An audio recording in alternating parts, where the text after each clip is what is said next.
പുതിയൊരു വീഡിയോയിലേക്ക് എല്ലാവർക്കും സ്വാഗതം. ഇന്ന് ഒരു ഇൻഫോർമേറ്റീവ് വീഡിയോ ആണ്.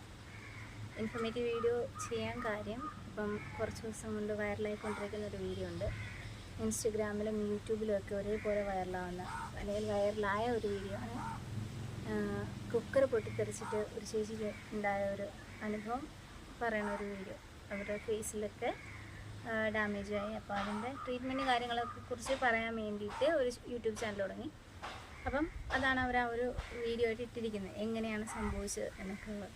അപ്പോൾ ആ ഒരു വീഡിയോ കണ്ടതിൽ നിന്നും എനിക്ക് മനസ്സിലായ കുറച്ച് കാര്യങ്ങളും, എങ്ങനെ നമുക്ക് ഒരു അപകടവും നമുക്ക് മുൻകൂട്ടി കണ്ട് ഒരിക്കലും പ്രെഡിക്റ്റ് ചെയ്യാൻ പറ്റില്ല, നമുക്ക് എല്ലാം ഒന്നും തട്ടിക്കളയാൻ പറ്റില്ല. എന്നാലും നമ്മുടെ ചെറിയ അശ്രദ്ധ മൂലം ഉണ്ടാകുന്ന ചില അപകടങ്ങൾ നമുക്ക് ചിലപ്പോൾ ഒഴിവാക്കാൻ സാധിക്കും. അപ്പം എന്തൊക്കെ നമുക്ക് മുൻകരുതലുകൾ എടുക്കാം എന്നുള്ളതാണ് ഈ ഒരു വീഡിയോയിൽ കൊണ്ട് ഞാൻ ഉദ്ദേശിക്കുന്നത്. അപ്പം പറഞ്ഞതുപോലെ തന്നെ കുക്കർ തന്നെയാണ് നമ്മുടെ മെയിൻ താരം. കുക്കറിൽ അടപ്പ്, അവർ പറഞ്ഞ വീഡിയോയിൽ എനിക്ക് മനസ്സിലായ ഒരു കാര്യം, പ്രഷർ മാനുവലി റിലീസ് ചെയ്ത് എയർ മൊത്തം പോയി എന്ന് ഉറപ്പ് വരുത്തിയതിന് ശേഷം ഓപ്പൺ ചെയ്തപ്പോൾ അത് ബ്ലാസ്റ്റ് ചെയ്തു എന്നാണ്. നമ്മൾ ആദ്യം ശ്രദ്ധിക്കേണ്ട ഒരു കാര്യം, നമുക്കൊക്കെ തിരക്ക് കൊണ്ട് നമ്മൾ പലപ്പോഴും കുക്കർ യൂസ് ചെയ്യുന്നവരാണ്, ചോറ് വെക്കാനും ഒക്കെ നമ്മൾ ഉപയോഗിക്കും. അപ്പം ഇങ്ങനെ ഒരു മാനുവലി നമ്മൾ റിലീസ് ചെയ്യുകയാണെന്നുണ്ടെങ്കിൽ തിരിച്ച് ഈ പ്രഷറിന് വെക്കുന്ന ഈ ഒരു വെയിറ്റ് നമ്മൾ അതിൽ തന്നെ വെച്ചിരിക്കരുത്. പ്രഷർ റിലീസ് ചെയ്ത് പ്രഷർ പോയി എന്ന് ഉറപ്പ് വന്നു കഴിഞ്ഞാൽ ഇതിനെ ഊരി അങ്ങ് മാറ്റി വെച്ചിരിക്കുക. അത് പിന്നെ അതിൽ തന്നെ വെച്ചിരിക്കരുത്. ഇതിൽ തന്നെ നിൽക്കുമ്പോൾ എന്താണ് പ്രശ്നമെന്ന് വെച്ചാൽ, അകത്തുള്ള സാധനം അതിങ്ങനെ തിളച്ചുകൊണ്ടിരിക്കുകയാണ്. നമ്മൾ എത്രയൊക്കെ പ്രഷർ റിലീസ് ചെയ്താലും അത് അകത്ത് ഉണ്ടായിരിക്കും, ആ ഒരു ചൂടിൻ്റെ തിള അകത്തുണ്ടായിരിക്കും. അപ്പോൾ ആ ഒരു തിള ഉണ്ടാകുന്നതുകൊണ്ട് തന്നെ നമ്മൾ വീണ്ടും ഇതങ്ങനെ ഇട്ട് കഴിഞ്ഞാൽ അകത്ത് നിന്നുള്ള ആ ഒരു ചൂടിൻ്റെ ആ ഒരു പ്രഷർ പുതിയതായിട്ട് ക്രിയേറ്റ് ചെയ്യുകയാണ്. മനസ്സിലായി? നമ്മളത് പ്രഷർ റിലീസ് ചെയ്തെടുത്ത് കളയുക, തിരിച്ചതിൽ തന്നെ വെക്കരുത്. അത് ഒന്നാമത്തെ കാര്യം. ഇനി രണ്ടാമത്, നമുക്ക് വാഷ് ചെയ്യുമ്പോഴാണ് ചെയ്യാൻ പറ്റുന്നത്. ഒന്നെന്ന് പറയുന്നത്, ഈ വെയിറ്റ് മാറ്റിയിട്ട് തന്നെ വാഷ് ചെയ്യുക. ഈ നോസിലും അകത്തുള്ള ഇത് വഴിക്കാണ് ഈ പ്രഷർ പോകേണ്ടത്. പ്രഷർ തിങ്ങി നിറഞ്ഞ് ഇതിന് പോകാൻ പറ്റാതാകുമ്പോൾ മാത്രമേ ഇത് ബ്ലാസ്റ്റ് ചെയ്യുകയുള്ളൂ. അപ്പോൾ ഈ ഒരു ഭാഗത്തുണ്ടാകുന്ന എന്തെങ്കിലും ഒരു മിസ്റ്റേക്ക് ആയിരിക്കും അതിന് കാരണം.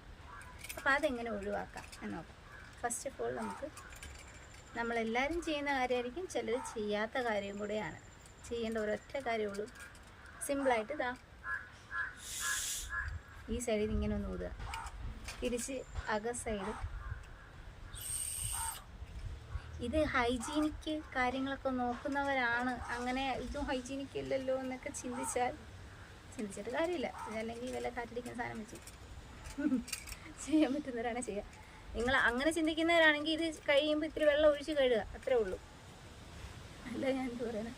ഇനി അടുത്ത് ചെയ്യാൻ പറ്റും, ഇതിൻ്റെ ഇപ്പം നമുക്കിപ്പം ഈ ഒരു സെൻറ്റർ ഭാഗത്തുള്ള ചിലപ്പം അങ്ങനെ വെച്ച് ഊതി കളയാൻ പറ്റും. ഇതും പോവും. ഇതിന് ഈ സൈഡിൽ കുറച്ച് ഹോൾസ് ഉണ്ട്, കണ്ടോ? ഈ സൈഡിലുള്ള ഹോൾസിൽ ഇങ്ങനെ പോവോ എന്ന് ചോദിച്ചാൽ അത്ര ഉറപ്പ് പറയാൻ പറ്റില്ല. ചിലപ്പം നമുക്ക് ഈ തൂരപ്പരിപ്പൊക്കെ സാമ്പാറിൻ്റെ ഒക്കെ അതൊക്കെ കൂടെ ആയിരിക്കും ചിലപ്പോൾ ഈ അതിനകത്ത് കയറി അടഞ്ഞിരിക്കുന്നുണ്ട്. അത് ഉണങ്ങി പിടിച്ചു കഴിഞ്ഞാൽ നമ്മൾ ഈ ഊതിയിട്ടും വലിയ പ്രയോജനം ഉണ്ടോ എന്ന് ചോദിച്ചാൽ അറിയത്തില്ല. ഇങ്ങനെ പേസ്റ്റ് പോലെ അതിങ്ങനെ ഒട്ടിരിക്കും. നമ്മൾ ഈ ഉരച്ചാലേ ഈ സൈഡിലൊക്കെ ഇങ്ങനെ പറ്റിയിരിക്കുമല്ലോ, ഈ കുക്കറിൽ സാമ്പാറൊക്കെ ഉണ്ടാക്കുമ്പോഴത്തേന് അതൊക്കെ നമ്മളിത്തിരി വെള്ളം ഒഴിച്ച് കഴിയിട്ടോ ഒന്നും അങ്ങനെ പോവില്ല, ഉരച്ചാലേ അതൊക്കെ പോവുള്ളൂ. അപ്പം അങ്ങനെ ചിലപ്പോൾ കയറി അടഞ്ഞിരിക്കും. അങ്ങനെയുള്ളതിനെ കളയാനായിട്ട് നമുക്ക് സേഫ്റ്റി പിൻ യൂസ് ചെയ്യാം.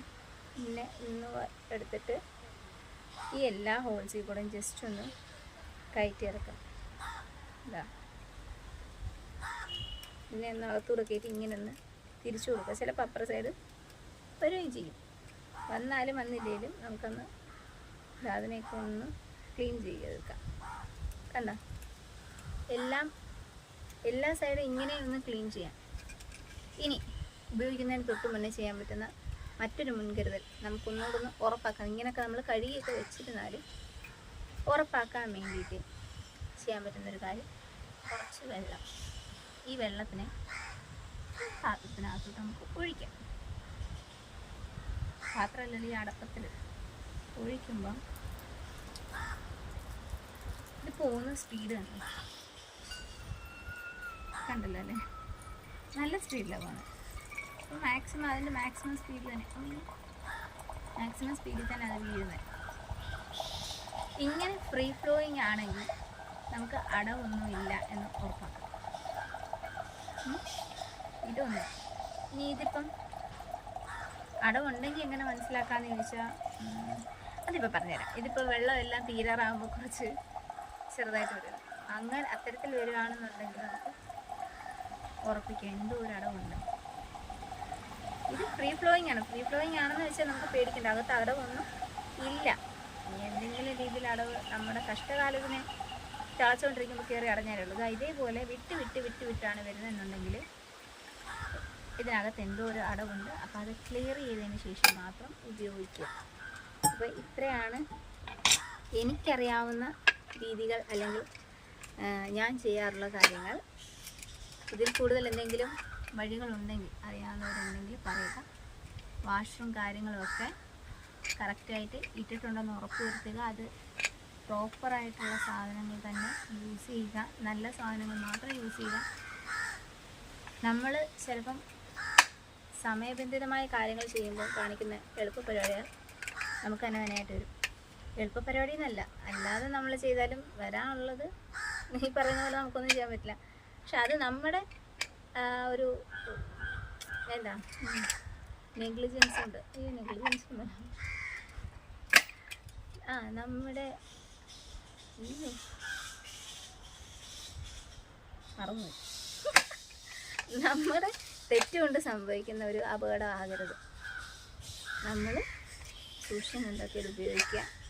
ഇതെന്ന് പറയുന്നത് സത്യം പറഞ്ഞാൽ അടുക്കളയിൽ നമ്മൾ അറിഞ്ഞുകൊണ്ട് ഉപയോഗിക്കുന്ന ഒരു ബോംബ് തന്നെയാണ്, ഒരു ടൈം ബോംബ് തന്നെയായത്. അപ്പോൾ അത് സൂക്ഷിച്ച് കണ്ടൊക്കെ ഉപയോഗിക്കാം. അപ്പോൾ ഇന്നത്തെ വീഡിയോ എല്ലാവർക്കും ഇഷ്ടപ്പെട്ടു എന്ന് വിചാരിക്കുന്നു. ഉപകാരപ്രദമായിരുന്നു ഈ വീഡിയോ എന്ന് ഞാൻ പ്രതീക്ഷിക്കുന്നു. ഇനി ഞാൻ പറഞ്ഞതല്ലാതെ ആർക്കെങ്കിലും എന്തെങ്കിലുമൊക്കെ അറിയാം, കുറച്ചും കൂടെ ടിപ്പൊക്കെ അറിയാം എന്നുണ്ടെങ്കിൽ അത് പറയാം. ഇതൊന്നും അറിയില്ലായിരുന്നു എന്നുണ്ടെങ്കിൽ അതും കൂടി പറയാൻ അത്രയും നല്ലതായിരിക്കും. പിന്നെ ഇഷ്ടപ്പെട്ടെങ്കിൽ വീഡിയോ ലൈക്ക് ചെയ്യുക, പറ്റുമെങ്കിലൊന്ന് സബ്സ്ക്രൈബ് ചെയ്യുക. അപ്പോൾ ഇനിയും കാണാം. Thank you.